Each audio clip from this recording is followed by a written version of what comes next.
পালাগানের অনুষ্ঠানে মহান আল্লাহ তাআলার শানে চরম অশালীন ভাষায় কটূক্তি করে, এতটাই জঘন্য শব্দ ব্যবহার করে যা শুনলে আল্লাহকে বিশ্বাস করে না এমন মানুষও সহ্য করতে পারবে না।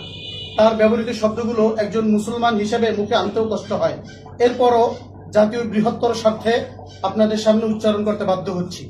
ভিডিওতে দেখা যায় সে তার গানে বলছে, আল্লাহর কথার কোনো গোয়া মাথা আমি খুঁজে পাই না। এরপর সে অট্টহাসি দিয়ে বলে, মাথা কোনটা গোয়া কোনটা আমি পাই না। নাউজুবিল্লাহ। সাংবাদিক বন্ধুগণ, মহান সৃষ্টিকর্তা আল্লাহ তো দূরের কথা, একজন সাধারণ ভদ্র মানুষ সম্পর্কেও তো এমন অশালীন বাক্য বলা গুরুতর অপরাধ। সেখানে সকল মানুষ ও কুল কায়নাতের স্রষ্টা আল্লাহকে নিয়ে এমন জঘন্য মন্তব্য তৌহিদি জনতার কিভাবে সহ্য করবে?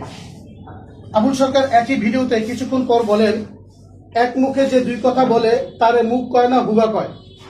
এই কথা বলার সময় সে তার হাত মুখ থেকে নিতম্বের দিকে নিয়ে ইশারা করে। এর দ্বারা সে বোঝাতে চাচ্ছে এক মুখে যে দুই কথা বলে তাকে মুখ বলে না গোয়া বলে, যা কিছুক্ষণ পূর্বেই সে পরিষ্কার ভাষায় বলে এসেছে।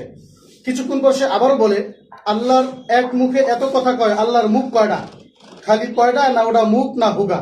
নাউজুবিল্লাহ। ভিডিওতে এভাবেই আল্লাহর শানে অশালীন কটূক্তিমূলক কথা বলতে দেখা যায়, যা ইসলামের বিচারে সামাজিক বিবেচনা এমনকি বাংলাদেশের সংবিধান অনুযায়ী একটি মহা অপরাধ। প্রিয় সাংবাদিক বন্ধুগণ, এই ভিডিওটি যখন নেট দুনিয়ায় ছড়িয়ে পড়ে তখন থেকেই দেশব্যাপী জনমনে অসন্তোষ তৈরি হওয়া শুরু হয় এবং দেশের বিভিন্ন জায়গা থেকে শান্তিপূর্ণ মানিকগঞ্জের দিকে ধর্মীয় অনুভূতিতে আঘাত হানার অভিযোগ আসতে থাকে। এরপর ভিডিওটি এসপি মহোদয়ের নজরে আসলে তিনি বিষয়টির গুরুত্ব অনুধাবন করে আইন শৃঙ্খলা পরিস্থিতির অবনতি ঘটার পূর্বেই তাকে তাৎক্ষণিক নজরবন্দি করেন। এরপর অতি দ্রুততম সময়ের মধ্যে আইন শৃঙ্খলা পরিস্থিতির অবনতি ঘটার পূর্বেই আবুল সরকারের বিরুদ্ধে প্রাথমিক যথাযথ ব্যবস্থা নেওয়া হয়। মানিকগঞ্জের এসপি মহোদয় সহ এই কাজ অংশগ্রহণকারী প্রশাসনের সকলকে মানিকগঞ্জের সর্বস্তরের আলেম ওলামা ও তাওহীদি জনতার পক্ষ থেকে ধন্যবাদ জানাই।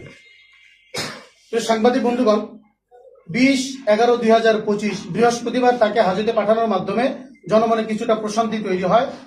এখন বাংলাদেশের বিধিবদ্ধ আইনের ধারা অনুযায়ী বিজ্ঞ আদালত তার ব্যাপারে পরবর্তী ব্যবস্থা গ্রহণ করবেন। ইতিমধ্যে আল্লাহর শানে চরম অশালীন ভাষায় কটূক্তিকারী আবুল সরকারের মুক্তির দাবিতে দুই এক জায়গায় ইন্টারিম সরকারের কাছে দাবি পেশ করা হয়েছে। তখনই মানিকগঞ্জের সর্বস্তরের ওলামায়ে কেরাম ও তাওহীদি জনতা আশঙ্কা করেন যে এই সকল ঠুনকো দাবি দেওয়ার প্রেক্ষিতে আল্লাহর শানে চরম অশালীন ভাষায় কটূক্তিকারী আবুল সরকারের মুক্তি হয়ে যেতে পারে।